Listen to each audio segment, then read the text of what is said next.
TNP news, ख्याल आपकी खबर।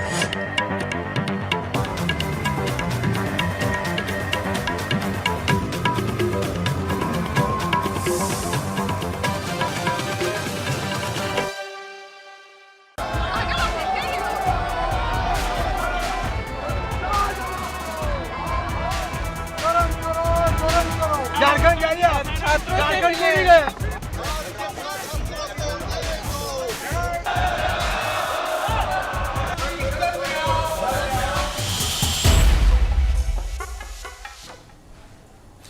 नमस्कार, बहुत स्वागत आप सभी का टीएनपी न्यूज पर। मैं हूं आपके साथ सोहन सिंह। संसद का मॉनसून सत्र 13 अगस्त को खत्म हो जाएगा, यानी मॉनसून सत्र में सिर्फ 2 दिन बचे हैं। लेकिन इस सत्र में काम कम और हंगामा ज्यादा देखने को मिला है। आज भी संसद की कार्यवाही हंगामे की भेंट चढ़ती दिखी। संसद की कार्यवाही शुरू होने से पहले संसद परिसर में विपक्ष के साथ साथ एनडीए का प्रदर्शन देखने को मिला। विपक्ष गृह मंत्री अमित शाह के जवाब, राम मंदिर चढ़ावा चोरी और E20 ईंधन को लेकर सरकार को घेर रहा है, तो दूसरी ओर छात्रों के मुद्दे पर भी सियासी गदर मची हुई है। आज जानने की कोशिश करेंगे कि आखिर सदन में चर्चा क्यों नहीं हो पा रही है, इसके लिए असली कसूरवार कौन है। इसी मुद्दे पर चर्चा करेंगे, लेकिन पहले पेश है यह खास रिपोर्ट।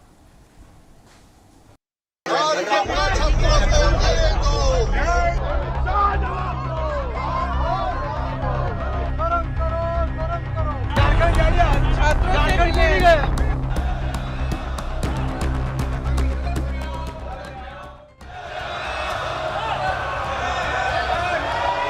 संसद के मॉनसून सत्र में इन दिनों सियासत के शोले बरस रहे हैं। छात्रों के मुद्दे पर तकरार देखने को मिल रही है। सवाल पूछा जा रहा है कि राम मंदिर चढ़ावा चोरी में दूध का दूध और पानी का पानी कब होगा। तो E20 ईंधन के खिलाफ भी हाथों में गन्ना लेकर विपक्ष के सांसद सरकार से दो हाथ करने के मूड में दिख रहे हैं।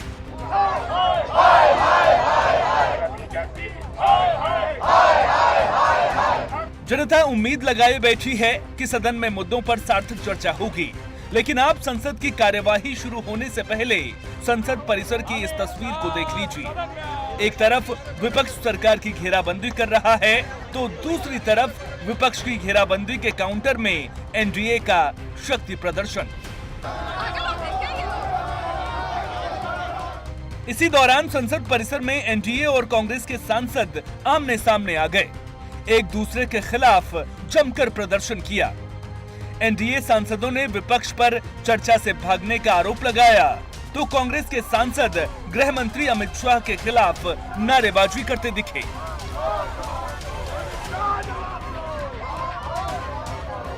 ये दोनों मुद्दे महत्वपूर्ण हैं कि पुलिस का व्यवहार जिस तरह छात्र नौजवानों के साथ हुआ, लाठी चली, पैलेट गन चली और न जाने क्या क्या हुआ, उस सब ने तस्वीरों में देखा है।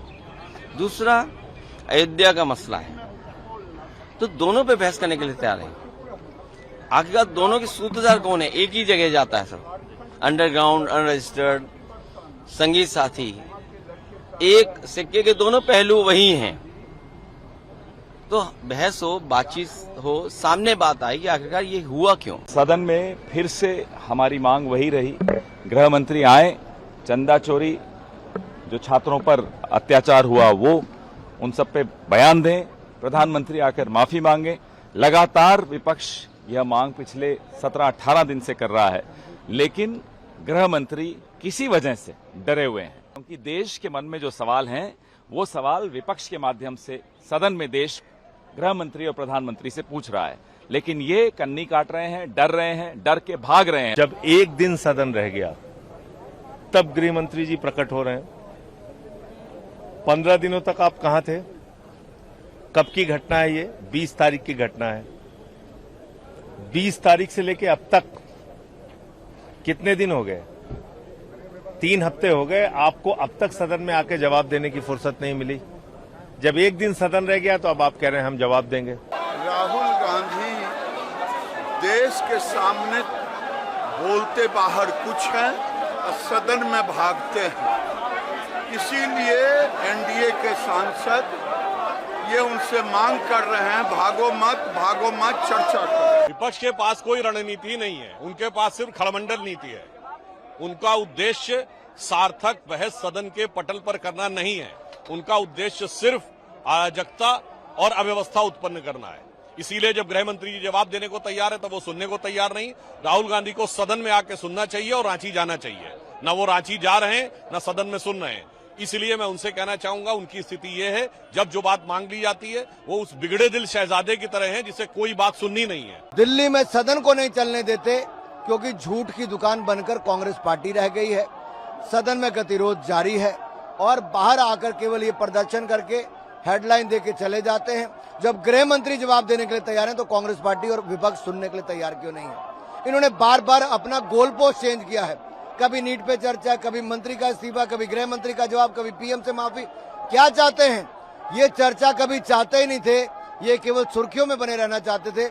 आज देश ने इनका असली चेहरा देखा है। कार्यवाही में शामिल होने के लिए जैसे ही प्रियंका गांधी संसद पहुंची, बीजेपी के सांसदों ने राहुल गांधी के खिलाफ नारेबाजी शुरू कर दी। इसी दौरान बीजेपी सांसद मुकेश दलाल ने पूछ लिया कि राहुल गांधी झारखंड में छात्र प्रदर्शनकारियों से क्यों नहीं मिल रहे हैं, जिस पर प्रियंका गांधी मुस्कुराते हुए उनके पास गईं और कहा कि राहुल झारखंड गए हैं और छात्र प्रदर्शनकारियों से भी मिल चुके हैं। राहुल गांधी शर्म करो, शर्म करो, शर्म करो। राहुल जी ने झारखंड जाइए, छात्रों से मिलेंगे। संसद परिसर में शक्ति प्रदर्शन के बाद जब लोकसभा और राज्यसभा की कार्यवाही शुरू हुई तो नजारा और दिनों से अलग कतई नहीं था। दोनों सदनों में हंगामा बरपा। लोकसभा अध्यक्ष ओम बिरला ने विपक्षी सांसदों के सदन के भीतर तख्तियां, बैनर लाने पर नाराजगी जताई और सदन की कार्यवाही सुचारू रूप से चलने देने की अपील की। सदन चलना चाहिए। आपकी जो प्रमुख बातें थी, प्रमुख मुद्दा था छात्रों की मांग, और गृह मंत्री जवाब दे या चर्चा में भाग ले। सरकार ने इसमें सहमति दर्ज कराई है। अब आप चलाएं, और मुद्दों पर भी चर्चा होगी, लेकिन एक एक मुद्दों पर सदन तो चले ना। आप सहयोग करो। ये संसदीय मर्यादाओं के अनुरूप नहीं है सदन के अंदर तख्तियां, बैनर लेकर आना। लोकसभा हो या राज्यसभा, कार्यवाही हंगामे की भेंट चढ़ रही है और आने वाले 2 दिनों में भी हंगामे के ही आसार दिख रहे हैं। सत्ता पक्ष कह रहा है कि विपक्ष चर्चा से भाग रहा है, तो विपक्ष सरकार के रवैये पर सवाल उठा रहा है। नतीजा, संसद में काम कम और हंगामा ज्यादा बरप रहा है। Special report TNP news.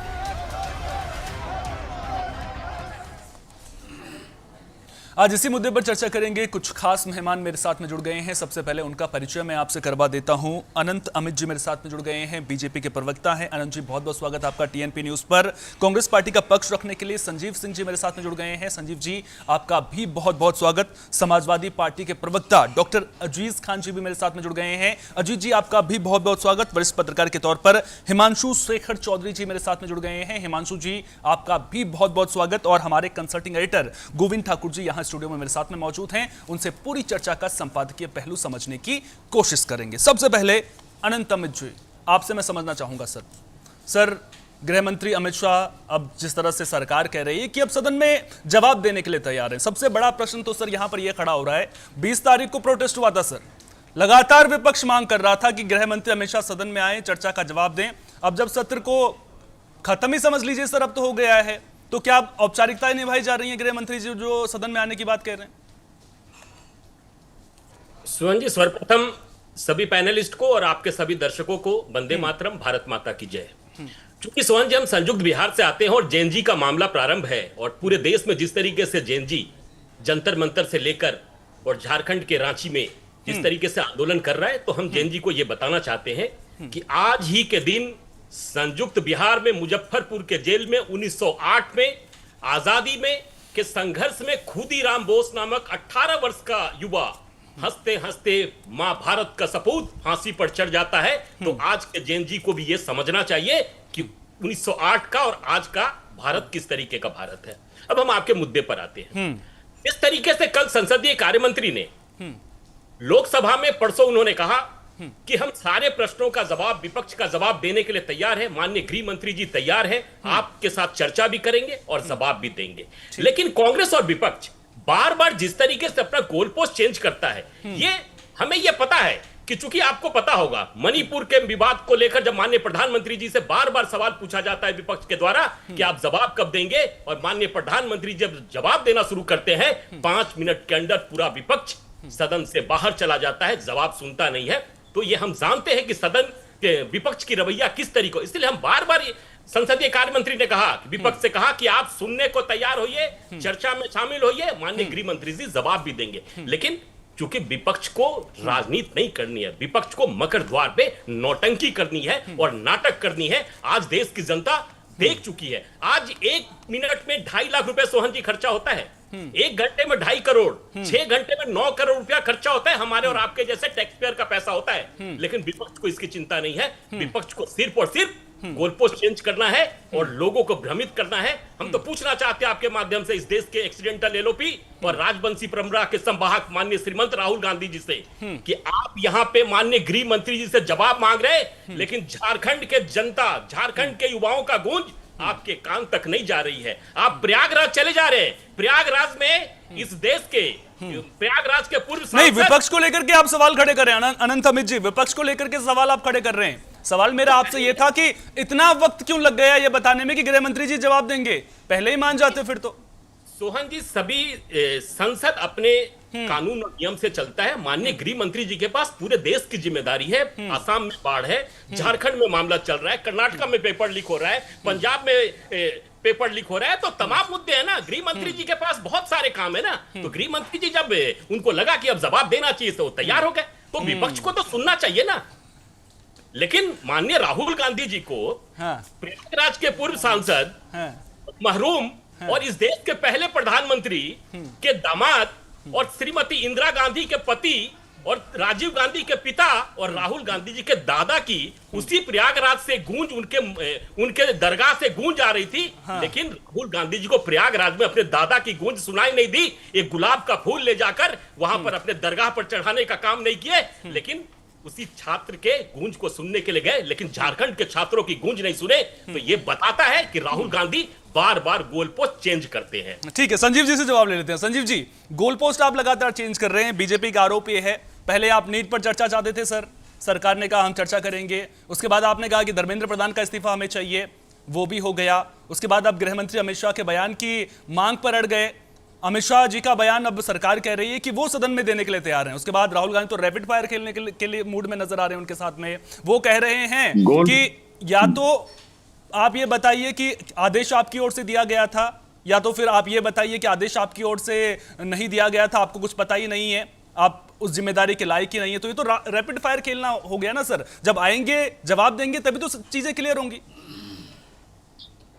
सबसे पहली बात कि Bharatiya Janata party goal post को हमेशा बदलने में माहिर रही है। और ये वो लोग हैं कि जो गणेश भगवान को जब दूध पिला दिए, भगवान राम को लूट लिए, तो हम आप तो एक सामान्य मनुष्य हैं। दूसरी बात, 17 दिन हो गए, अमित शाह जी अब आएंगे तब आएंगे। हमारे तो 3 सवाल हैं। हमारे राज्यसभा सांसद और मीडिया चेयरपर्सन श्री पवन खेड़ा जी ने क्या कहा?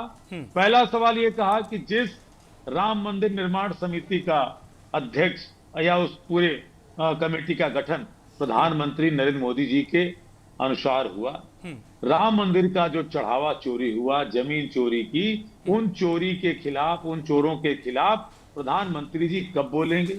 दूसरी बात, दिल्ली में पैलेट गन चला, बिहार के सिवान में के 47 चली, तो पूरी तौर पे जहां भारतीय जनता पार्टी गृह मंत्रालय के अधीन आता है दिल्ली, हम आप सब जानते हैं कि दिल्ली पुलिस गृह मंत्री के अधीन आती है, जहां किल लगी लाठियां हमारे छात्रों के ऊपर चलाई गई, प्राइवेट पार्ट में जो छात्राओं के ऊपर आपने देखा किस तरह से लाठी मारी गई, और बिना वर्दी के लोग कौन लोग थे, इसको लेकर के सवाल का जवाब गृह मंत्री जी को देना है। और तीसरा ये था कि इन कर्मों पे, कुकर्मों पे माफी मांगे प्रधानमंत्री और गृह मंत्री। 17 दिन, अरे अब तो ये लगने लगा है कि क्या नंबर 1 नंबर 2 में आपस में कुछ ठन गई है क्या? दिखते तक नहीं है। और रही बात जिस तरह से झारखंड को लेकर के बहुत मोहित हो रहे हैं हमारे भाजपा के प्रवक्ता, तो झारखंड के प्रदर्शनकारियों को लेकर के राहुल गांधी जी ने उनसे मिले भी और कहा भी, कहा ये कि कहीं भी छात्रों का मुद्दा हो तो बिल्कुल कांग्रेस पार्टी वहां पे साथ खड़ी होगी। और जहां पे कहा कि शांतिपूर्ण प्रदर्शन, नहीं सर, मैं आपसे ये समझना चाह रहा हूं, उनका... अगर कांग्रेस पार्टी साथ में खड़ी है तो क्या जेएमएम आपकी नहीं सुन रही है वहां पर? सरकार आपकी बात नहीं सुन रही वहां पर? क्यों छात्र सड़कों पर है सर वहां पे फिर? अरे भाई, जेएमएम कैसे नहीं सुन रही है? आप बताइए, 20-20 लोग की गिरफ्तारियां हो गई, पूर्व जेपीएससी के उसके अध्यक्ष जो है गिरफ्तार तक हो गए, 3 लोगों ने इस्तीफे दे दिए, सीआईडी को जांच तक चली गई, और उसके बाद भी वहां के मुख्यमंत्री बार बार कह रहे हैं कि लाठी ये तो दुश्मनों के ऊपर चलती है, बातचीत करेंगे, गोली चलती है, सीमा के पार चलती है। तो वहां इस तरह से बात हो रही है तो किस तरह? और लगातार हमारे नेता राहुल गांधी जी ने बातचीत की। मैं इस बात को पूछना चाहता हूं, जब ये बार बार बात करते हैं तो प्रधानमंत्री जी और अमित शाह जी, जिनके नाक के नीचे जंतर मंतर पे 20 दिनों तक क्या वो गूंगे थे, बहरे थे, उनको क्या कहा गया? भेड़िया, anti nationalist, Pakistan funded, Chinese funded, ये लोग कह रहे थे ना। शिक्षा मंत्री जी क्या कहे थे? पूर्व शिक्षा मंत्री धर्मेंद्र प्रधान जी, क्या क्या कहा गया भाजपा के नेताओं द्वारा? क्या क्या गया? अरे आपके चैनलों पे आके क्या क्या कहा गया? तो क्या उस समय सत्र जब चल रहा था तो प्रधानमंत्री और गृह मंत्री जी चुप थे? क्यों नहीं गए? झारखंड जाने की बात होती है, जंतर मंतर जाने में कितना देर लगता? 10 मिनट की दूरी पे जंतर मंतर है प्रधानमंत्री और गृह मंत्री के वास्ते। और रही बात, राहुल गांधी जी ने खुल के कहा कि कांग्रेस शासित राज्यों में भी अगर छात्रों पर ऐसी चीजें होती है तो उनको सुना जाए। और आपने देखा कर्नाटक में हमारे मंत्री डीके शिव कुमार जी और वहां पे हमारे गृह मंत्री प्रियंक खड़गे छात्रों के बीच में गए। हम तो पैलेट गन नहीं चलवा रहे, हम तो AK-47 नहीं चलवा रहे हैं। तो आज जब जवाब देना है सदन में तो सवाल यही है कि देश के प्रधानमंत्री, गृह मंत्री सदन छोड़ के क्यों भागे हैं? आकर के जवाब देना चाहिए ना। लोकसभा में दिखते हैं, राज्यसभा में दिखते हैं। और झारखंड के मुद्दे पे कांग्रेस पार्टी लगातार मुद्दे को उठाई है, बातचीत की है। हम एक चीज कहना चाहते हैं कि झारखंड के मुद्दे पे इनको छात्र दिखाई दे रहे हैं, क्योंकि भारतीय जनता पार्टी हमको कहती थी कि दिल्ली में जंतर मंतर पे कांग्रेस पार्टी राजनीति कर रही है, तो ये क्या कर रहे हैं? ये वहां सदाचार का पाठ सिखा रहे हैं। ये भारतीय जनता पार्टी के लोग वहां क्या कर रहे हैं? वहां आश्रम में गए हैं, किस चीज का पाठ सिखा रहे हैं? इसलिए ये झूठे लोग हैं। और बार बार हम कहना चाहते हैं इनके लिए कि सर पे झूठ की दस्तार रहेगी कब तक? सिर पे झूठ की दस्तार रहेगी कब तक? रेत की ये दीवार रहेगी कब तक? तू बताइए रेत की दीवार रहेगी कब तक? हमने देखा है फिरौन और सद्दात को मरते हुए, हमने देखा है फिरौन और सद्दात को मरते हुए, और हम देखेंगे तेरी सरकार रहेगी कब तक। ये इनके पीछे हम लगातार सवाल करेंगे, क्योंकि ये जुल्म की, तानाशाही की जो सरकार है, सवाल पूछना पड़ेगा। और इसलिए ग्रेस के नहीं, बिल्कुल विपक्ष की जिम्मेदारी सबसे बड़ी यही है कि सरकार अगर कुछ गलत कर रही है तो सरकार की आलोचना करे, सरकार से सवाल पूछे, जनता के मुद्दों को सामने रखिए। लेकिन अजीज खान जी, विपक्ष अपनी जिम्मेदारी निभा रहा है, जिस तरह से संजीव जी भी अपनी बात कह रहे हैं। सवाल मेरा सबसे बड़ा यक्ष प्रश्न जो आज देश की जनता के सामने खड़ा हो गया है ना सर, वो ये खड़ा हो गया है कि संसद परिसर में हमें शक्ति प्रदर्शन देखने को मिल जाएगा सियासी पार्टियों का, लेकिन संसद के अंदर चर्चा नहीं हो पाती है। तो क्या जो ये मतभेद वाली बात है वो मनभेद में सियासी पार्टियों की बदल गई है, जो इस तरह के हालात अब संसद में देखने को मिल रहे हैं? चर्चा ही नहीं हो रही है, मतलब एक तरह से क्या ये हठधर्मिता पर अड़ गया है, चाहे वो विपक्ष हो चाहे वो सत्ता पक्ष हो, जिसकी भेंट में जो है जनता से जुड़े मुद्दे चढ़ रहे हैं? देखिए सोहन जी, 2-3 बड़ी इंपॉर्टेंट पॉइंट है, इस बात को समझिए। आपने एक सवाल खड़ा किया कि संसद विपक्ष चलने नहीं दे रहा है, आपने इस बात को कहा। मैं एक बात आपको बता दूं, ये परंपरा है, ये लोकतंत्र की परंपरा है कि संसद को चलाने के लिए जो सत्ता पक्ष के लोग हैं उनका और विपक्ष, इन दोनों का एक कोऑर्डिनेशन होता है उसको चलाने के लिए। और सत्ता पक्ष की जिम्मेदारी होती है कि विपक्ष सवाल करे और सत्ता पक्ष के लोग जवाब दें। लेकिन अब यहां है क्या? यहां पे सत्ता में जो लोग बैठे हैं वो अहंकारी हैं, वो विपक्ष को अहमियत नहीं देते, विपक्ष की बात सुनना नहीं चाहते, विपक्ष की किसी बात पर तवज्जो नहीं दे रहे हैं। आप खुद इस बात को समझिए कि संसद चलते हुए एक लंबा टाइम हो गया। माननीय गृह मंत्री जी कितनी बार संसद में आए, माननीय प्रधानमंत्री महोदय कितनी बार संसद में आए। ना आने का क्या मतलब है? ना आने का मतलब यह है कि विपक्ष को आप कोई अहमियत नहीं दे रहे हैं, और विपक्ष जो सवाल खड़ा करना चाहता है उसका जवाब आप देना नहीं चाहते हैं।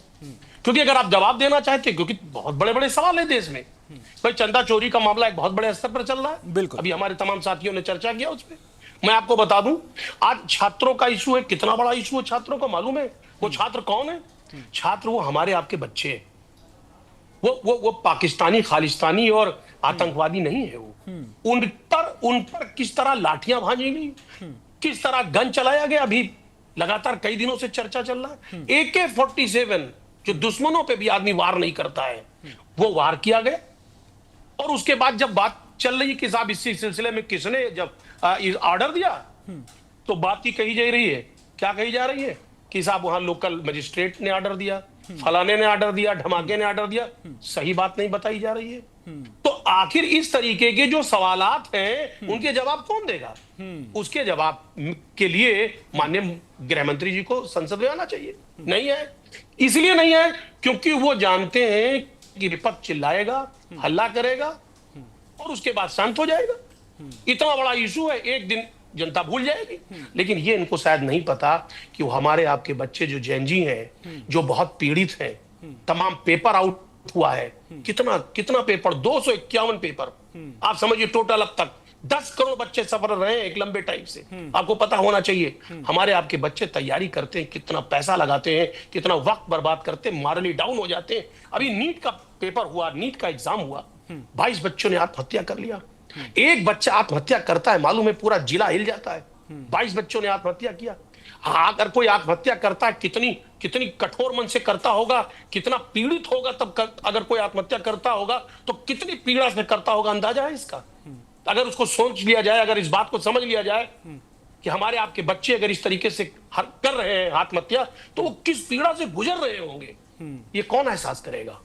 यह एहसास सरकार को करना चाहिए। जो सत्ता में लोग बैठे हैं, 22 लोगों ने आत्महत्या कर लिया, और जो रीनीट कराया गया उसमें भी तमाम धांधली, उस पर कोई जांच नहीं हुई अभी तक। रीनीट में आप देखिए, लोअर कट ऑफ, मैं आपको सोहन भाई बता दूं कि पिछला जब से नीट स्टार्ट हुआ, लोअर कट ऑफ आपको पता है 140 मैक्सिमम और 141 गया है लोअर कट ऑफ जनरल का, और बाकी 113 114 लोअर कट ऑफ गया है ओबीसी और एससी का। आपकी इस बार मालूम है लोअर कट ऑफ कितना गया है? 213 जनरल का गया है, ओबीसी का 177। इतिहास बन गया। आखिर इतना लोअर कट ऑफ कैसे गया? जब बच्चों को आप क्वालिफाई ही नहीं करेंगे तो आखिर बच्चा क्वालिफाई नहीं होगा, तुम्हारे लिए डाउन नहीं हो जाएगा? आखिर इतना लोअर कट ऑफ क्यों चला गया 213? इस पर गहन अध्ययन करना चाहिए, जांच करनी चाहिए, सरकार को जांच बैठानी चाहिए कि जो स्टाफ भरे गए एनटीए ने, जो भरे, जो बाहर से आउटसोर्स किया गया, उन्होंने घपला किया, उन्होंने तमाम तरीके की चीजें पैदा की। और आप समझिए कि रीनीट में 20 लाख बच्चा बैठा, नीट में 22,80,000 बच्चा बैठा था। समझ लीजिए, इंपॉर्टेंट पॉइंट है। 2,80,000 जो बच्चा कम हुआ, उसकी वजह से लोअर कट ऑफ कह रहे डाउन हो गया। सरकार को इस पे क्या करना चाहिए? इस पे कमेटी जांच बैठा करके लोअर कट ऑफ डाउन करना चाहिए। सरकार का कोई नुकसान नहीं होता, क्योंकि जो बच्चा क्वालिफाई कर गया है, जो क्वालिफाई कर गया, जिसके हायर कट ऑफ आ रहे हैं, बच्चा तो सिलेक्ट होगा और वो मेडिकल कॉलेज में जाएगा। लेकिन लोअर कट ऑफ जब आप लोअर ले आएंगे, जो हमेशा अब तक रहा है 7 साल 8 साल से, तो कम से कम बच्चा मारली तो डाउन नहीं होगा। उसको तो लगेगा कि बहन क्वालिफाई तो कर गए, बड़े हमें सीट मिली या नहीं मिली, और अगर सीट नहीं मिली तो कहीं प्राइवेट में वो ले ले, कहीं और पढ़ लेगा। लेकिन सरकार कभी भी इसके अंदर मानवता नहीं है। सरकार मानवता, यानी कि आप ये कह रहे हैं कि सरकार पूरे मसले पर संवेदनहीन पूरी तरीके से नजर आई है, सरकार अपनी जिम्मेदारी से भागती हुई नजर आई है। इसका भी जवाब अनंत अमित जी से जरूर लेंगे, लेकिन वरिष्ठ पत्रकार हिमांशु शेखर चौधरी जी भी मेरे साथ में जुड़े हुए हैं। हिमांशु जी, झारखंड को लेकर के आपसे मैं समझना चाहूंगा। सर सबसे पहले तो मैं आपसे यह समझना चाह रहा हूं कि छात्रों के मुद्दे पर पाखंड कौन कर रहा है सर देश में? अब जब जंतर मंतर की बात आती है तो राहुल गांधी पूरी जोर शोर के साथ में आवाज उठाते हुए नजर आते हैं, सरकार को घेरते हुए नजर आते हैं। जब बात झारखंड की आती है तो सरकार राहुल गांधी क्यों नहीं गई, इसको लेकर के सवाल पूछती हुई नजर आती है। जंतर मंतर में केंद्र सरकार से सवाल पूछे जाते हैं। जब झारखंड की बात आती है तो फिर जो विपक्षी पार्टियां हैं उनसे सवाल पूछे जाते हैं। अब मैं आपसे यह चीज भी समझना चाह रहा हूं साथ ही साथ में कि क्या हेमंत सोरेन सरकार के अधिकार क्षेत्र में जितनी चीजें थी उन्होंने उतनी बातें छात्रों की मान ली हैं, और उसके बावजूद छात्र प्रदर्शन करने के लड़े हुए हैं क्या झारखंड में?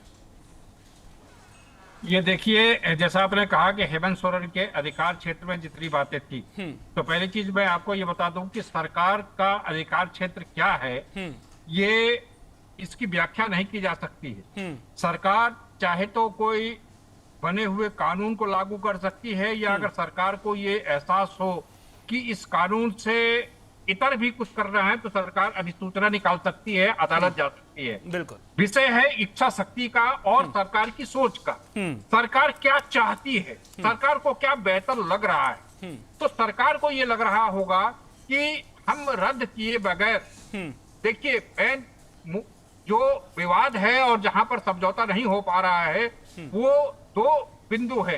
एक है सीबीआई जांच की मांग और दूसरा है जेसीसी द्वारा आयोजित की गई सीजीएल की परीक्षा। बिल्कुल सीजीएल की परीक्षाएं जिन परीक्षाओं में अनियमितता का खुलासा हो चुका है, अभय तिवारी नाम के किंग पिन पकड़े जा चुके हैं जो स्वयं कई परीक्षाओं में उत्तीर्ण होकर नौकरी पाए हुए हैं। उन वो परीक्षाएं पहले भी 2024 में पेपर लीक होने की बात सामने आई थी, जैसा बच्चों का आरोप था। मामला सीआईडी द्वारा जांच की गई, फिर वो मामला हाईकोर्ट में गया। अब सरकार का कहना यह है कि चूंकि हाईकोर्ट के सरकार के जो शब्द हैं, जो सरकार के वार्ताकार मंत्री थे, उनका यह कहना है कि हाईकोर्ट और सुप्रीम कोर्ट के मॉनिटरिंग में चूंकि रिजल्ट निकला है, इसीलिए यह रद्द नहीं किया जा सकता है। अब बच्चे सरकार के इस तर्क का बच्चे अपने हिसाब से तर्क दे रहे हैं। उनका यह कहना है कि सरकार अगर रद्द करना चाहे तो सरकार अदालत में जा सकती है। अब सरकार और बच्चों के दोनों के चूंकि टकराव इसलिए है कि दोनों के अपने अपने तर्क है। अब सरकार का दायरा जो आपने कहा कि अधिकार क्षेत्र में नहीं है, अधिकार क्षेत्र असीमित होता है, इच्छा होती है इच्छा शक्ति की। क्योंकि मैं भी पार्लियामेंट कवर कर चुका हूं, मुझे भी पता है कई अवसरों पर प्रधानमंत्री ने भी या कई राज्य सरकारों ने कई ऑर्डिनेंस निकाले हैं, ऑर्डिनेंस के माध्यम से भी बदलाव होता है। इसलिए मैं ये ऑर्डिनेंस, मैं इस संदर्भ में ऑर्डिनेंस की बात नहीं कर रहा हूं, मैं केवल बातों को समझाने के लिए कह रहा हूं कि विषम परिस्थिति में सरकार अपने अधिकार क्षेत्र से बाहर निकल कर भी रास्ता निकाल सकती है, बशर्ते सरकार चाहती है क्या। इस संदर्भ में स्वाभाविक है कि सरकार को ये लग रहा है कि नहीं, रद्द करना उचित नहीं होगा। तो सरकार और छात्रों के बीच टकराव का कारण यही है। कौन सही है कौन गलत है ये जजमेंट देने का मेरा अधिकार क्षेत्र नहीं है। वस्तु स्थिति क्या है ये पत्रकार होने के नाते मैं आपको ये बता रहा हूं कि टकराव इसीलिए है। बिल्कुल, टकराव इसीलिए से, और उम्मीद यही करेंगे कि संवाद के जरिए जो है वो रास्ते निकलते हुए नजर आएंगे। और अब देखना दिलचस्प होगा कि हेमंत सोरेन सरकार और छात्रों के बीच में अब आगे किस तरह से बातचीत बढ़ती हुई नजर आती है। गोविंद ठाकुर जी भी लगातार मेरे साथ में बने हुए हैं। गोविंद जी, आपने बीजेपी का पक्ष सुना, कांग्रेस पार्टी को सुना, समाजवादी पार्टी को भी सुना। अब विपक्ष आरोप लगा रहा है कि सरकार संवेदनहीन है, सरकार जितनी गंभीरता से इस मसले को लेना चाहिए उतनी गंभीरता से इस मसले को नहीं ले रही। दूसरी तरफ जब अनंत अमित जी से मैंने सवाल पूछा कि गृह मंत्री जी को सदन में जवाब देने में इतना वक्त क्यों लग गया, तो वो दूसरी जो जिम्मेदारियां हैं उनका बखान करते हुए भी नजर आए। यहां पर आपसे मैं समझना चाह रहा हूं कि जो कड़वाहट है असली वजह क्या है सर, और कैसे चर्चा हो सकती है सर। अब इस बात की क्या गारंटी है कि गृह मंत्री सदन में जवाब दे दें, उसके बाद नई मांग विपक्ष की ओर से सामने ना आए। सोहन जी, देखिए ये बात सही है, जितने भी पैनलिस्ट हैं सबके बात को आगे हम बढ़ाते हुए यही हम कहना चाहेंगे कि देखिए सदन चलाने का काम जो होता है सरकार की होती है और उसको कोऑपरेट करने का काम विपक्ष का होता है। ये नहीं होता है कि ऐसा सरकार सदन चलाना चाहती हो और इसके बाद विपक्ष नहीं आना चाहता हो, तो इसमें कड़वाहट तो होना ही है। जहाँ तक इस सारे मामले पर अभी देखें आप, तो दिल्ली से लेकर झारखंड तक आप चलें तो दोनों सरकारें से गलतियां हुई हैं। एक तो सबसे पहले जंतर मंतर पर जो हुआ था सीजीपीए का, उसको आप मद्देनजर आप देखें कि उससे पहले कई दिनों से आंदोलन चल रहे थे, शांतिपूर्ण था, लेकिन जब 20 जुलाई को वहाँ पर संसद मार्च की बात हुई तो दोनों के बीच में टकराव हुए थे। सुरक्षा बलों ने जिस तरह से उस पर बल प्रयोग किया वो निंदनीय जरूर हुआ, क्योंकि पैलेट गन वहाँ छोड़ा गया, इसके बाद आंसू गैस थे और साथ साथ में कई सारे उसमें एहतियात के तौर पर उसको उठाए गए थे। लेकिन जो कील वाली जो डंडे थे उसकी भी बात हुई और वो सब प्रमाण है, क्योंकि पार्लियामेंट स्ट्रीट के जो थाने हैं उसमें डायरी में सब कुछ लिखा गया है। इसलिए ये कोई कह दे कि नहीं ये सब नहीं हुआ तो गलत होगा, और इस पर काफ़ी बहस हो चुकी है। तो यहाँ पर देखिए, तो जो गृह मंत्री से बात कही गई थी, क्योंकि पुलिस गृह मंत्री के अंदर में ही आते हैं दिल्ली के, तो जवाबदेही उनकी ही बनती है। अगर वो नहीं जवाब देते हैं तो निश्चित तौर पर उस पर सवाल उठते हैं, और जिसके कारण से आज देख रहे 20 जुलाई से लेकर आज 11 अगस्त हो गए और अभी तक उस पर सवाल बने ही हुए हैं। 17 दिन की 18 दिन के जो इसमें बीच में जो समय बीते हैं उसमें कहीं पर भी सरकार की तरफ से इस तरह के जवाब देने की बात नहीं हुई। खासकर ये नहीं कहा गया कि गृह मंत्री जी आकर जवाब देंगे या प्रधानमंत्री उस वक्त कुछ बोलना चाहते हैं सदन में। लेकिन आज जब झारखंड का मामला उठा, देखिए मैं किसी तरफदारी में नहीं जा रहा हूँ, जब झारखंड का मामला उठा कल हम सब ने देखा, इस पर चर्चा भी हम लोगों ने की कि किस तरह से सरकार को से सवाल पूछा गया कि आपने छात्रों के साथ अन्याय किया है, लाठीचार्ज किया है, पानी आपका बौछार छोड़े हैं। इसके बाद आज सदन में दोनों तरफ से प्रदर्शन हुए। मैं दिल्ली की बात अब आ गया हूँ। एनडीए के तरफ से भी झंडे प्रदर्शन दिए गए, राहुल गांधी और श्री हेमंत सोरेन के खिलाफ नारेबाजी की गई, जवाब दो ये कहा गया। और उसी बीच में खबर आ गई कि गृह मंत्री अमित शाह जी जवाब देने के लिए तैयार हैं। मतलब उनके भी अब एक झारखंड का जो मुद्दा था वो उनको मिल चुका है। तो 17 दिन पहले से आप क्या कर रहे थे? यानी कि इंतजार कर रहे थे जो हमें क्या जवाब देनी है। एक राजनीतिक जो रिपोर्टिंग किया हुआ है जो पत्रकार है वो इस नजरिए से जरूर देखता है कि इतने दिन जवाब आपने नहीं दिया, अब जब झारखंड में विपक्ष की सरकार वहां पर है तो अब आप तैयार होकर आ गए और इसके बाद प्रोटेस्ट आपने शुरू किया, कहा कि हम सभी विषयों पर चर्चा पहले चाहते हैं। लेकिन विपक्ष ने क्या कहा कि पहले आप आकर बयान दीजिए, खेद प्रकट कीजिए, फिर आप उस पर चर्चा पर कीजिए। लेकिन इनके तरफ से कहा जाता नहीं, चर्चा के दरमियान ही सब कुछ होगा। तो इस पर देखिए अब 2 दिन का समय बचे हुए हैं, कोई भी विपक्ष नहीं चाहेगा कि लास्ट में जाकर हम अपना मुद्दा छोड़ दें। यही टकराव का मुद्दा है। एक झारखंड को लेकर अपने आप को जो डैमेज कंट्रोल है वो करना चाह रहे हैं छात्रों के बीच में, देखिए हम आपके साथ हैं। तो दूसरी बात यह है कि दिल्ली में जो विपक्ष है वो आपको सेंट्रल गवर्नमेंट को ये दिखाने में कोशिश कर रहे हैं छात्रों के बीच में जो सबसे बड़ा जो रोल है इन्होंने किया है आपके खिलाफ। तो एक करवाहट हो गई है। मनभेद कहते हैं ना, मतभेद नहीं, यहाँ मनभेद है। क्योंकि पहले भी हम लोग, हिमांशु जी भी साथ सुन ही रहे हैं कि हम लोग पार्लियामेंट कवर करते थे तो पहले ये होता था कि विपक्ष और सत्ता पक्ष के बीच में जो भी बहस होती थी सदन में होती थी, उसके बाद गलियारे में आप आ जाएं तो आपको एक दूसरे से गलवैयां देते हुए आते थे और सब एक दूसरे से हंसी ठट्ठा करते आते थे। लेकिन आज के दिन में आप जाएंगे पार्लियामेंट तो आपको नहीं दिखाई पड़ेगा कि ये सत्ता पक्ष विपक्ष वही है। नहीं, अब तो ये तस्वीर आती है ना, अंदर गतिरोध और बाहर विरोध। जो तस्वीरें अब सामने आई हैं आज भी दोनों जो तस्वीरें हमने देखी हैं सत्ता पक्ष और विपक्ष की, तो मतभेद नहीं है, ये मनभेद है। और मनभेद जो है वो मिटने बेहद जरूरी है। अब मैं जो है अनंत अमित जी के पास आना चाहूंगा। अनंत अमित जी, बड़ी बातें जो गोविंद जी की ओर से कही गई हैं, उन्होंने कहा है कि आपको झारखंड का मुद्दा मिल गया इसलिए अब अमित शाह जी बयान देने के लिए तैयार हो गए, नंबर एक बात। दूसरी बात जो अजीज खान जी की ओर से कही गई है, उन्होंने कहा है कि सरकार ने पूरे मामले को संवेदनहीनता के तौर पर सरकार इसमें नजर आई है, संवेदनहीन नजर आई है। अगर सरकार इस मामले की गंभीरता को समझती तो फिर इस पर सदन में चर्चा भी होती। और जिस तरह के आरोप आप लगा रहे हैं ना विपक्ष पर कि विपक्ष चर्चा से भाग रहा है, सब बस बेबुनियाद आरोप हैं सर आपके। सर अनम्यूट कर दीजिए एक बार।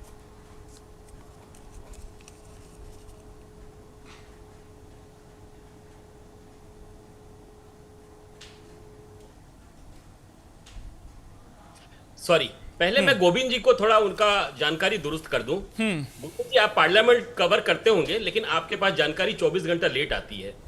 कल झारखंड की घटना से पहले झारखंड में शाम के अंधेरे में छात्रों के ऊपर पुलिस बल ने जो प्रयोग किया वो 6 बजे के बाद, और उससे पहले कल 11 बजे सुबह में संसदीय कार्य मंत्री ने यह कह दिया था कि हम विपक्ष के सारे चर्चा में शामिल होना चाहते हैं, माननीय गृह मंत्री जी जवाब देने के लिए तैयार है। उसके बाद झारखंड की घटना घटती। आप अपने जानकारी को थोड़ा दुरुस्त कर लीजिए। प्रोटेस्ट में कीजिए, झारखंड में प्रोटेस्ट कब हुआ था, किस समय? सुबह से ही चल रहा था ना। तो शाम की है ना, बिल्कुल बिल्कुल शाम की है। हाँ, तो वही तो कह रहा हूँ। कार्य मंत्री ने लोकसभा के अंदर कह चुके थे वो कि हम सदन में चर्चा के लिए तैयार है, माननीय गृह मंत्री जी सारी प्रश्नों का जवाब देने के लिए तैयार है। 17 दिन पहले तो नहीं थे।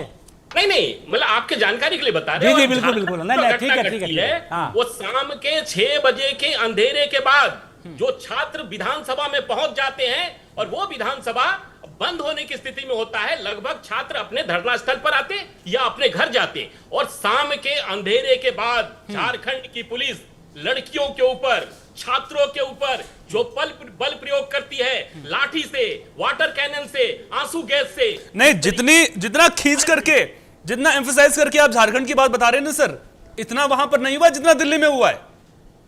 नहीं, हम आ रहे हैं ना, दिल्ली भी आ रहे हैं। अरे दिल्ली में तो देखिए, अब सोहन जी एक चीज समझिए सर, जब वाटर कैनन का इस्तेमाल होता है ना सर, जब उसकी बौछार पड़ती है ना सर, तो आदमी कितनी दूर जाकर गिरता है आपको भी पता होगा। वहां पर रेन डांस कर रहे थे उसमें, तो आप समझ सकते हैं कि कितना इस्तेमाल किया गया है ताकत का वहां पर। बिल्कुल आपके बात से सहमत है सोहन जी। एक चीज और, जब झारखंड पे आई गए तो झारखंड के बात पे मैं एक चीज और बता देता हूँ। जंतर मंतर और भगवान बिरसा मुंडा की धरती पे जो आंदोलन चल रहा है, इसका फर्क मैं आपके माध्यम से आपके दर्शकों को जानना बहुत जरूरी है। बताइए सर। जंतर मंतर में क्या हो रहा था? दीपके क्या मांग रहा था? गृह मंत्री का इस्तीफा। दूसरा क्या मांग रहा था? तथा कथित जो छात्र आत्महत्या के उसको 1 करोड़ रुपए। तीसरा क्या मांग रहा था? जिनके खिलाफ आपने एफआईआर किया है, खिलाफ वापस लीजिए। और भगवान बिरसा मुंडा की धरती पे जो छात्र आंदोलन कर रहे हैं, वो क्या मांग रहे हैं? वो सिर्फ ये कह रहे हैं कि जेपीएससी जेएससीसी में जो एग्जाम हुए उसको कैंसिल करिए और सीबीआई से जांच कराइए। दोनों में कितना फर्क है। और यहां पर प्रधानमंत्री जी की मां बहन की गाली दी जा रही थी, वहां पे माननीय मुख्यमंत्री जी की मां बहन की गालियां नहीं दी जा रही है। वहां पे प्रारंभ जब आंदोलन शुरू होता है, राष्ट्रगान से शुरू होता है। ये दोनों में फर्क है। और वहां पे छात्र आंदोलन कर रहे हैं, यहां पर तिलचट्टा पार्टी के नेता आंदोलन कर रहे थे। ये दोनों का फर्क भी समझिए। आज कांग्रेस के किसी मित्र से मैं आप फर्क जरूर समझाइए सर, ये फर्क जो है वो देश की जनता भी देख रही है, लेकिन जो इसमें समानता है ना, उस समानता पर भी नजर डालिए कि छात्र प्रदर्शन कर रहे हैं, एजुकेशन सिस्टम को दुरुस्त करने के लिए प्रदर्शन कर रहे हैं। आपसे सवाल मेरे आगे भी जारी रहेंगे, लेकिन वक्त यहां पर एक छोटे से ब्रेक का हो रहा है। ब्रेक के बाद ये समझने की कोशिश करेंगे कि जिस तरह से जंतर मंतर के प्रदर्शन को अलग तरीके से दिखाया जा रहा है, झारखंड के प्रदर्शन को अलग तरीके से दिखाने की कोशिश की जा रही है, क्या सत्ताधारी पार्टियां इसमें राजनीति तलाश नहीं कर रही हैं? मैं कहता हूं कि छात्रों के मुद्दे पर आप राजनीति कीजिए, जरूर कीजिए, छात्रों की बातों को लेकिन आगे रखिए, अपनी राजनीति को आगे मत रखिए। और छात्रों के मुद्दे पर अगर राजनीति हो रही है तो उस राजनीति के शोर में छात्रों के मुद्दे ना दब जाएं, इस बात पर भी गंभीरता से विचार कीजिए। अनंत अमित जी, अपनी बात पूरी कीजिएगा सर। ब्रेक से पहले मैंने आपको रोक दिया था।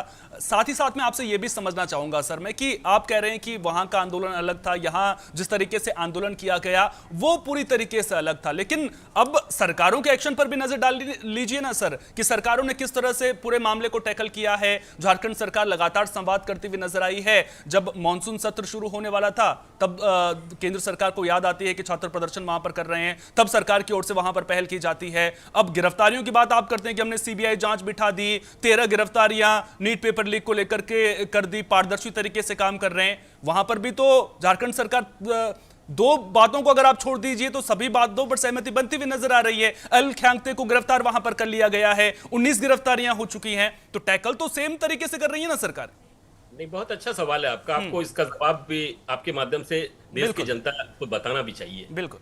देखिए सोहन जी, झारखंड का मामला और जंतर मंतर का मामला एक अंतर, हमने दूसरा अंतर बताता हूं। बताइए। मित्र कह रहे थे नीट को लेकर, लेकिन हमारी सरकार जिस दिन नीट का पेपर लीक होता है उसके बाद हाथ पे हाथ धरी बैठी नहीं रहती है। लगातार काम करती है, गिरफ्तारियां होती है, दोबारा एग्जाम होता है, फ्रेश एग्जाम होता है और सारे बच्चे का रिजल्ट आता है, बच्चे जा रहे हैं अपने एडमिशन के लिए। झारखंड में कोई पेपर लीक तो एक मामला है, पेपर लीक नहीं, झारखंड में नौकरी की डकैती हो रही थी, चोरी नहीं, डकैती। और बताइए, एक अभय तिवारी जो कि टीडीपीएल का मार्केटिंग मैनेजर था, जिसको इन्होंने काम दिया, वो टॉपर होता है, उसका भाई जेपीएससी पास कर गया, उसके भाई की पत्नी पास कर गई, उसका मौसा का बेटा पास कर गया, उसका चाचा का बेटा पास कर गया। ये कैसा चल रहा था? और एक झारखंड में एक मंत्री है सुदीप कुमार सोनू, ऐसा कहा जाता है कि वो उस प्रदेश के सबसे स्मार्ट मंत्री है। उस मंत्री जी को मैं आपके माध्यम से बताना चाहता हूं, आप छात्रों के साथ संवाद कर रहे थे, लेकिन आप छात्रों को झूठ बोल रहे थे।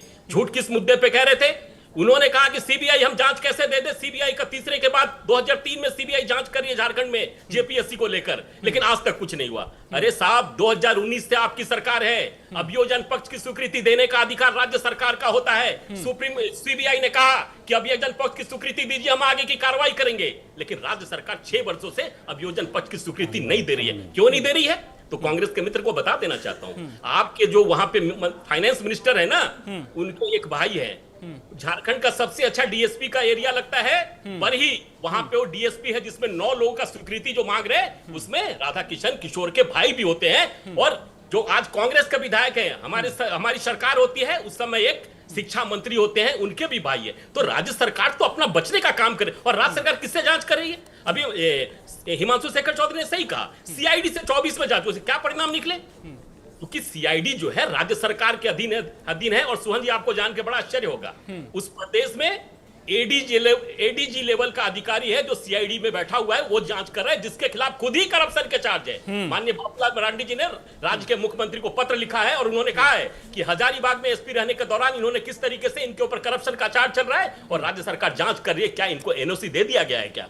लेकिन माननीय मुख्यमंत्री को सिर्फ और सिर्फ झारखंड के आदिवासी पिछड़ों छात्रों के साथ अनहोनी करना है, उनके हित की बात नहीं करनी है। इसीलिए झारखंड में ये खेल मुख्यमंत्री जी, ठीक है, आपके द्वारा बड़ी बातें यहां पर कही गई हैं। संजीव जी से जवाब लेते हैं। संजीव जी, अब जिस तरह से अलग अलग तरीके से झारखंड के प्रदर्शन को दिखाते हुए नजर आए, अनंत अमीर जी जंतर मंतर के प्रदर्शन को दिखाते हुए नजर आए हैं, और सबसे बड़ा सवाल उनका यही है कि सीबीआई जांच से क्यों बच रहे हैं सर? देखो, सबसे पहली बात कि भारतीय जनता पार्टी के जो दोहरे चरित्र हैं, पहले तो ये कहना चाहूँ कि छात्रों को बांट करके न देखें कि जंतर मंतर का छात्र के लिए जो है वो सदाचारी नहीं होता है, अनुशासित नहीं होता है, और झारखंड का छात्र मुद्दा छात्रों का है। हमारे नेता राहुल गांधी जी ने लगातार इस बात को कहा, और एक तरफ इनके नेता हैं सुनील सोरेन, वहां पे कहते हैं साहब कि हम जो है झारखंड सरकार के इस्तीफे की मांग करते हैं, वहां के मुख्यमंत्री के इस्तीफे की मांग करते हैं, और विपक्ष यहाँ पे 17 दिन से पूछ रहा है कि प्रधानमंत्री गृह मंत्री कहाँ है? तो अगर यहाँ गृह मंत्री को लेकर के बात की जाती तो राजनीति हो जाती है। तो ये इनका दोहरा चरित्र है। और रही बात झारखंड को लेकर के, तो आप बताइए, वहां 3 परीक्षाएं रद्द हुई, 3 सदस्यों के इस्तीफे हुए, वहां के जो जेपीएससी सदस्य कौन है ये भी संजीव जी बताइएगा। जेपीएससी के सदस्य कौन थे ये भी बताइएगा। वो आपके राजनीतिक दल के कार्यकर्ता थे? नहीं, वो बताते जाइएगा जेपीएससी के मेंबर कौन थे। बता रहा हूँ वो आपके पार्टी के कार्यकर्ता थे। खैर से मैं बता रहा हूँ कि पार्टी कहाँ रहती, पेपर लीकों के साथ कहाँ रहती, बता रहा हूँ। ये इनका एक चरित्र है। अभी ये कह रहे थे कि 24 में हमारे प्रधानमंत्री जी ने और शिक्षा मंत्री ने क्या किया था 24 के नीट पेपर में। जुलाई के महीने में प्रधानमंत्री सदन बोले बहुत महान काम सुनने का ध्यान रखें। आपकी घबराहट बता रही है, आपकी घबराहट बता रही है, इनको बुलवा लीजिए। या तो मैं ऐसे नहीं बोल रहा था ना, कि आपकी घबराहट बता रही है। भाजपा के प्रवक्ता झूठ नहीं बोल रहे हैं, देश देख रहा है, देश देख रहा है कि प्रधानमंत्री ने झूठ बोला। जिस सदन में प्रधानमंत्री ने झूठ बोला जुलाई में, उसके बाद 2026 में रुकिए अनंत अमीर जी, एक बार पेपर लीक होता है। 24 आप 44 लोगों को आपकी सीबीआई क्लोजर रिपोर्ट लगा देती है, सुप्रीम कोर्ट करती है। किसके दिन आती है क्लोजर रिपोर्ट? सीबीआई किसके दिन आती है? और जो लोग पेपर लीक माफियाओं से सरकार चलाते हो, उत्तर प्रदेश में पेपर लीक माफिया बेदीराम विधायक है जो भारतीय जनता पार्टी का सहयोग करता है, विपुल दुबे जो भारतीय जनता पार्टी की सहयोग करता है। ये पेपर लीक माफिया जिस राज्य में सरकार चलाते हो, आप बताइए क्या उनसे हम उम्मीद करेंगे कि पेपर लीक पे कानून बनाएंगे? आप लोग जहां होता है एक तरफ छात्र को बांटेंगे, दूसरी तरफ पेपर लीक माफिया से सरकार भी चलाएंगे, उसके बाद नैतिकता की बात करेंगे। आज जो मामला है सीधे सीधे ये है, 3 मुद्दे पे पूरा देश जानना चाहता है कि देश के प्रधानमंत्री, देश के गृह मंत्री आकर के इस बात को बताएं कि राम मंदिर को लूटा गया, उसके बारे में प्रधानमंत्री जी कब बोलेंगे।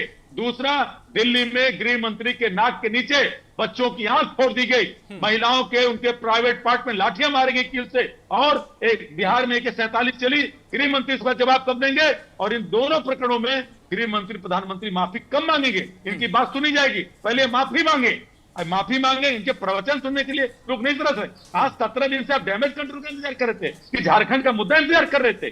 17 दिन बाद आपकी बोली खुलती है, जब ये सत्र 2 दिन बाद समाप्त हो रहा है। गजब की बेहयाई है ये।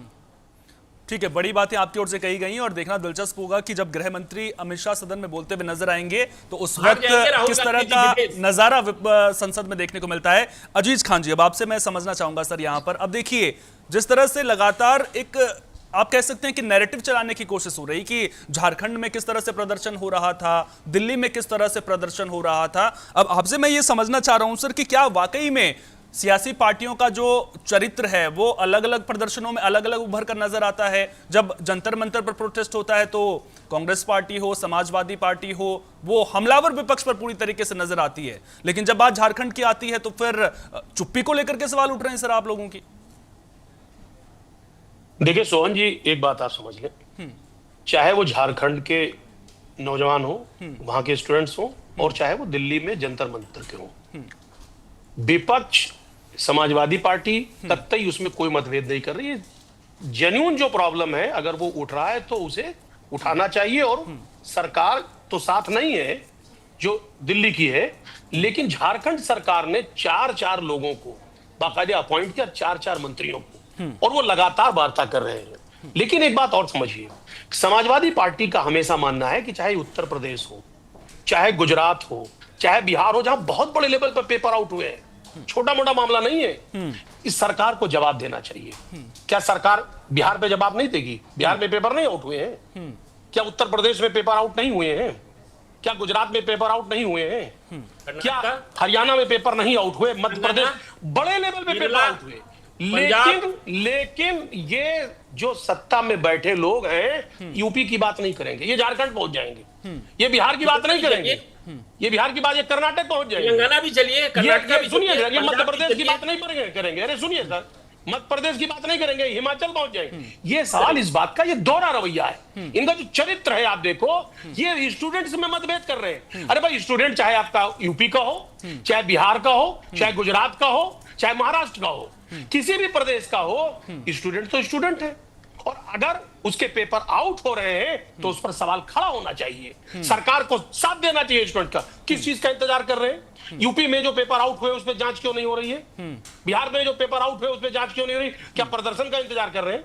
क्या उन पे लाठियां बरसाना चाहते हैं? उनको भी AK-47 से उन पे वार करना चाहते हैं? आखिर जिन जिन जगहों पे पेपर आउट हुए हैं उन सभी जगहों पे चर्चा क्यों नहीं? वहां पर चर्चा क्यों नहीं हो रही? वहां पर जांच क्यों नहीं? बड़ा सवाल आपकी ओर से उठाया गया है। सर, दोबारा आपके पास में आऊंगा। हिमांशु जी भी लगातार मेरे साथ में बने हुए। हिमांशु जी, आपने सभी पार्टियों का रुख यहां पर सुना। अब सवाल मेरा आपसे ये है सर, जब जांच हो रही है ना इन पूरे मामलों की, जब NTA को लेकर के जांच होती हुई नजर आती है, तो वहां जो CBI चार्जशीट दाखिल करती है उसमें क्या निकल कर आता है सर? कि जो जिनको जिम्मेदारी थी पेपर बनाने की, वो रफ पेपर्स में क्वेश्चंस लिख करके ला रहे थे, फिर वो कोचिंग संचालकों तक पहुंचा रहे थे। इस तरह से पूरा गैंग एक्टिव नजर आ रहा था। तो ये धांधली कैसे रुकेगी सर, जब पेपर बनाने वाले ही इसमें संलिप्त हैं? साथ ही साथ में क्या एजुकेशन सिस्टम जिस तरीके से काम कर रहा है, जिस तरह से उसको लेकर के छात्र प्रदर्शन करते हुए नजर आ रहे हैं, तो क्या अब छात्र अपने हक के लिए इसी तरह से लाठियां खाते हुए नजर आएंगे? क्या सिस्टम बिना छात्रों के प्रदर्शन के दुरुस्त नहीं हो सकता है? और क्या, सबसे बड़ा प्रश्न मेरा यह है कि क्या इस तरह के आंदोलन होते रहने चाहिए ताकि सिस्टम की आंख खुलती रहे? ये देखिए, पहले आपको ये समझना होगा कि इस तरह के आंदोलन होते क्यों। इस तरह के आंदोलन इसलिए होते हैं, ये बताइए कि कोई ये बच्चे पिकनिक करने नहीं जाते हैं। बिल्कुल। कोई भी बच्चा जब धूप में, बरसात में आंदोलन कर रहा है तो आंदोलन तब करता है जब उसकी पीड़ा या उसके अंदर की कुंठा जब चरम पर पहुंच जाती है, तब वो सड़क पर उतरता है। इसलिए ये स्थिति, जैसे आपने पहले ये कहा कि ये कैसे रुकेगा, ये आप ये बताइए कि आज तक चाहे केंद्र की सरकार हो या किसी भी राज्य की सरकार हो, आप ये बताइए कि आज तक तमाम गड़बड़ियां हुई, कई राज्यों में हुई, क्या ऐसे किसी भी लोगों को जिसको पकड़ा गया उसको ऐसी सजा दी गई जो नजीर बना हो? सिर्फ गिरफ्तारी हो जाना ये कोई सजा नहीं है। जब तक आप दंड ऐसा नहीं देंगे जो नजीर बन जाए, तब तक ये चीजें नहीं रुकेंगी। केवल गिरफ्तारी ठीक है, आज गिरफ्तारियां होंगी, 1 महीने के बाद उसको बेल मिल जाएगा या केस का क्या होगा ये किसी को नहीं पता, क्योंकि अब तक जो बच्चों के मन में इस तरह का अविश्वास का भाव क्यों जगा है? वो इसलिए जगा है कि उनको लगता है कि व्यवस्था बिल्कुल ऐसी हो चुकी है कि जहां बिना सड़क पर आए हमको न्याय नहीं मिलेगा, तो इसलिए वो न्याय के लिए सड़क पर आ रहे हैं। इसलिए मेरा ये कहना है कि ये केवल आरोप प्रत्यारोप से समाधान नहीं होगा। बच्चे क्या मांग रहे हैं, चाहे जंतर मंतर के बच्चे हो या रांची के जयपाल सिंह स्टेडियम के बच्चे हो, बच्चे आपसे कोई फेवर नहीं मांग रहे हैं, आपसे कोई पक्षपात करने का आग्रह नहीं कर रहे हैं। वो ये कर रहे हैं कि हमको ऐसी व्यवस्था दो जहां पर अवसर चाहे कम ही हो लेकिन पारदर्शी हो और मुझे अपनी क्षमता से प्राप्त करने का माहौल हो। बच्चे यही तो मांग रहे हैं, चाहे जयपाल सिंह के, और जहां तक आप जो बात कर रहे हैं, ये देखिए, चाहे केंद्र या राज्य सरकार हो, कहीं पर भी हो, आंदोलन तब होता है जब विश्वास खत्म हो जाता है। कि मैं बार बार कहता हूं, कई जगह। हिमांशु जी, आपने आंदोलन की बात करी है, मैं आपसे अब एक प्रश्न पूछना चाह रहा हूं और मेरे प्रश्न में विरोधाभास है सर। अब एक तरफ सरकार कह रही है कि हम कानून बना रहे हैं, फास्ट ट्रैक कोर्ट में सुनवाई होगी, सजा जल्दी होगी। दूसरी तरफ जब आंदोलन होते हैं तो फिर उस पर सियासत परवान चढ़ती हुई नजर आती है, और कहीं ना कहीं जब सियासत परवान चढ़ती है तो फिर जो छात्रों के असल मुद्दे हैं वो भी तो दबते हुए नजर आते हैं। तो फिर जब इस तरह का माहौल रहेगा तो क्या आपको लग रहा है कि कानून बनाने से, जो सख्त करने से अब सजा भी जल्द होगी और नजीर भी बनती हुई नजर आएगी? साथ ही साथ में सियासत जब तक होती रहेगी, जब तक छात्रों के पक्ष में ना हो वो, तब तक मामला जो है गड़बड़ी चलता रहेगा। ये देखिए, मुझे लगता है कि एक पत्रकार होने के नाते मुझे आपको करेक्ट करने का अधिकार है। बिल्कुल सर। देखिए, सियासत तो होगा ही, सियासतदान क्या करेंगे, राजनीति तो उनका पेशा है, that is in their blood. राजनीति तो स्वाभाविक है, किसी मुद्दे पर राजनीति होगी, ये होना कोई अपराध नहीं है, राजनीति करना कोई अपराध नहीं है, वो राजनीति में है। उनको जहां, देखिए मैं एक बात बार बार कहता हूं, और इसको जो भी राजनीतिक दल के पैनलिस्ट हैं उसको अन्यथा न ले, मुझे ये लग रहा है कि जिस जनरेशन के हम लोग हैं उस जनरेशन में हम लोगों ने ऐसे नेता देखे हैं जो जननेता हुआ करते थे, और वो भीड़ इकट्ठा करने की क्षमता रखते थे, जिनके नाम से भीड़ इकट्ठा हो जाया करती थी। मैंने पिछले बार भी आपके बातचीत में कहा था, अब नेताओं के पास भीड़ इकट्ठा करने की क्षमता घटती जा रही है, तो वो चाहे कोई भी राजनीतिक दल हो, वो जहां भीड़ देखते हैं वहां अपनी राजनीति चमकाने लगते हैं। अब जो आंदोलन कर रहे हैं वो चाहे समाज का कोई वर्ग हो, छात्र हो, किसान हो, कोई भी वर्ग हो, अब उनको यह समझना है कि क्या हमको राजनीति का शिकार होना है या नहीं होना है। राजनीति तो वो करेंगे, उनका पैसा ही है, इसीलिए तो उनको राजनीतिक दल कहा जाता है। जो दल राजनीतिक दल है तो वो तो राजनीति नहीं करेगा तो क्या करेगा? उनको समाज सेवा करना होता तो वो एनजीओ खोल के बैठे होते। आज उनको राजनीति करनी है तभी तो राजनीतिक दल पे शामिल हुए। तो ये सवाल अपने आप में गलत है कि वो राजनीति क्यों कर रहे हैं। राजनीति करने के लिए तो उन्होंने नहीं, सवाल मेरा ये नहीं था सर कि राजनीति कर रहे हैं वो, मेरा सवाल ये था कि कहीं उस राजनीति में छात्रों के मुद्दे तो नहीं दब रहे। ये तो छात्रों, देखिए छात्र आज के तारीख में, आज की जो जनरेशन के युवा हैं वो हमसे आपसे ज्यादा मैच्योर हैं। उनको पता है कि हमको क्या करना है, मेरा हित कैसे सधेगा। हो सकता है कि छात्र भी राजनीति कर रहे हो, उनको भी लग रहा होगा कि अगर मेरे मुद्दों के साथ कोई दल जुड़ता है तो हमको और ताकत मिलेगी, मेरे मांगे मान ली जाएगी। तो इसलिए अब छात्रों को पता है, और देखिए छात्र इतने परिपक्व हो चुके हैं कि वो अपने अधिकार लेने के रास्ते जानते हैं कि किन रास्ते पर चलने से हमको अधिकार मिलेगा। हर राजनीतिक दल को ये चाहिए कि अगर वो समाधान नहीं दे पाए तो वो छात्रों को, ये समाज के हर उन वर्ग को जो अपने अधिकार के लड़ रहे हैं उनको लड़ने के लिए छोड़ दिया जाए। वो अपने अधिकार के लिए इसलिए लड़ रहे हैं कि उनको राजनीतिक दलों से समाधान आज तक नहीं मिल पाया, चाहे वो कोई भी राजनीतिक दल। मुझे कहीं जाना है, मैं बिल्कुल सर, बहुत बहुत शुक्रिया आपका सर। गोविंद जी मेरे साथ में यहाँ पर लगातार बने हुए। गोविंद जी, अब आखिर में मैं आपसे ये चीज समझना चाह रहा हूँ, अब इन दिनों जो सियासत का केंद्र बिंदु बना हुआ है वो जेनजी बना हुआ है। आपसे मैं ये समझना चाह रहा हूँ कि क्या अब सियासत जो है जेनजी के इर्द गिर्द ही घूमती हुई नजर आ रही है? जो छात्र हैं, युवा हैं, वो ही सियासत की दशा और दिशा तय करते हुए नजर आएंगे? और क्या यही बड़ी वजह है कि इन दिनों छात्रों के आंदोलन को आप ले लीजिए, छात्रों के मुद्दों की आप बात कर लीजिए, वहां पर सियासी पार्टियों का मेला लगता हुआ नजर आ रहा है? बिल्कुल सोहन जी, देखिए जेनजी जो है 15 से लेकर आप 25 तक का रख लीजिए, और करोड़ों में है इनकी संख्या। इसके बाद आप अल्फा बीटा भी जोड़ने लगे हैं नए नए हिसाब से अगर देखा जाए तो। ये सारे मिलकर आपको 30-40 साल तक के जो युवा हैं वो पूरे जेनजी में ही आ जाते हैं, क्योंकि कोई अपने भविष्य बनाने के लिए लड़ रहे हैं, तो कोई भविष्य खराब हो गया इसके लिए लड़ रहे हैं, और इसके साथ साथ मिलकर ये सब का सब एक सिस्टम बन जाता है कि हमें किसको चूज करना है जो देश में भला कम से कम अब आगे कर सके। देखिए, राजनीतिक पार्टियों को अब ये चाहिए कि जवाबदेही तय करनी पड़ेगी। आप चाहेंगे कि अब हम अपने एजेंडे से युवाओं को हाँक देंगे और उसके अपने हिसाब से उसको समाज देंगे, जिससे कि सभी पार्टियों के अपने अपने छात्र संगठन है, तो सभी उस छात्र संगठन को उससे कंट्रोल किया जाता है, चाहे कांग्रेस का हो या बीजेपी का हो, चाहे दूसरे पार्टियों का हो। लेकिन जेनजी के आने से के बाद जो अभी आंदोलन चल रहे हैं, अभी दिल्ली में हुआ, दिल्ली से आप झारखंड में गए, अब धीरे धीरे सभी स्टेटों में देखिएगा होने जाएगा, क्योंकि जितनी बात मानी जाएगी उनकी और जितना उसका होगा, ये अच्छा भी है, आंदोलन होना अच्छा भी है, इससे आपको जवाबदेही तय होती चली जाएगी। तो ऐसे में अब राजनीतिक परिदृश्य यही होगा कि अब आपको युवाओं को देखते हुए आगे की रणनीति, आपको राजनीति भी तय करनी पड़ेगी, वरना आपके कम से कम जो भविष्य की राजनीति है, तो भविष्य की राजनीति के लिए हिसाब से अब देखें तो उनकी बात को माननी पड़ेगी, क्योंकि वो फिर आपसे जुड़ेंगे, नहीं तो आपसे अलग हो जाएंगे, फिर आपकी राजनीति खत्म हो जाएगी। इसलिए सारे के सारे जो पार्टी हैं उसको अपने तरफ करने के लिए कोशिश में लगे हुए हैं कि आगे की जो राजनीति है हमें इनके बल पर ही चलानी है, क्योंकि पास्ट जो है, जो वर्तमान में है वो पास्ट होगा, जो भविष्य है वो प्रेजेंट में होगा। तो ये सारी लड़ाई उनकी भी है, लेकिन नजरिया अपनी अपनी है कि हम किस नजरिए से उसको देखते हैं।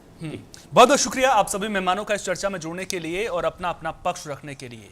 तो बात अब छात्रों की है। उम्मीद यही करेंगे कि छात्रों की हुंकार जो अब सड़कों पर सुनाई दे रही है वो सिस्टम को बेहतर करती हुए भी नजर आएगी। देश का एजुकेशन सिस्टम बेहतर होगा और आगे आने वाले दिनों में जिस तरह से परीक्षाओं में धांधलियों की खबरें सामने आ रही हैं उस पर नकेल कसती हुई भी नजर आएगी, क्योंकि जब हमारे देश का एजुकेशन सिस्टम बेहतर होगा, शिक्षा में पारदर्शिता आएगी, परीक्षाओं में पारदर्शिता आएगी, तो फिर उसके परिणाम भी बेहतर मिलेंगे। लगातार जुड़े रहिए टीएनपी न्यूज के साथ। नमस्कार।